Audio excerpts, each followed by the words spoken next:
मी पुण्यामध्ये दिवसाआड पाणी पुरवठा आता सुरू झालेला आहे। सध्या पुण्यातील धरण साखळीमध्ये पाणी साठा कमी शिल्लक आहे। या पार्श्वभूमीवर पुणे पालिकेने हा निर्णय घेतलेला आहे। पुण्यामध्ये सम आणि विषम तारखांनुसार दोन भाग करत पुण्यात विविध भागात हा पाणी पुरवठा केला जातोय। दिवसाआड पाणी पुरवठा सुरू आहे। पुण्याचे दोन भाग केलेले आहेत, सम आणि विषम असे दोन भाग करत हा पाणी पुरवठा दिवसाआड पुण्यामध्ये सुरू आहे। पालिकेने हा निर्णय घेतलाय। अधिक माहिती घेऊया, आपले प्रतिनिधी प्रीतम पुरोहित आपल्या सोबत जोडलेले आहेत। प्रीतम, सध्या पुण्यातील धरण साखळीमध्ये कमी पाणी साठा आहे, त्या पार्श्वभूमीवर हा निर्णय घेतलेला आहे। पुणेकरांच्या यावर काय प्रतिक्रिया आहेत? आपल्याला माहिती आहे की पावसाने ओढ दिलेली आहे, दुसरीकडे एल निनोचे संकट आहे आणि पुण्याला 4 ते 5 धरणातून जो आहे तो पाणी पुरवठा केला जातो।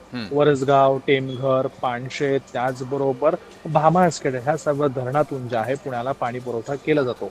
मात्र आजकाल धरणाची पातळी देखील खालावलेली आहे। 4.31 TCMC पाणी साठा इतका फक्त पुणे शहरामध्ये शिल्लक आहे आणि 0.05 TMC जे पाणी आहे ते रोज पुण्याला लिफ्ट केलं जातं। आणि राज्य सरकारने देखील काल बैठक घेऊन सिंचन भवनाला देखील एक पत्र काढलेलं आहे आणि त्या पत्रामध्ये नमूद केलेलं आहे की हे फक्त पाणी पिण्यासाठीच वापरा, शेतीसाठीची जी आवर्तन आहेत ती सर्वपणे थांबवा आणि 25 ऑगस्ट पर्यंत पुण्याला हे पाणी पुरेल इतका सर्व पाणी साठा जो आहे तो धरणांमध्ये शिल्लक आहे। पुणे शहर विस्ताराने मोठा आहे, त्याच्यामुळे दोन भाग केले आहेत, सम आणि विषम या दोन्ही तारखेला जे आहे ते पाणी पुरवठा केला जातो। ज्या ठिकाणी समभागात केला जाईल त्या ठिकाणी विषम भागात केला जात नाही आणि विषम भागात केला जाईल त्या ठिकाणी समभागात केला जात नाही। आणि दिवसाड पाणी पुरवठा केल्यामुळे पुण्यातील अन्य ठिकाणी जे आहे याचा परिणाम जाणवतो। वॉशिंग सेंटर असेल, स्विमिंग टँक असेल किंवा ज्या ठिकाणी पाण्याचा अतिरिक्त वापर करतोय सर्वांवरती आता निर्बंध हे आलेले आहेत।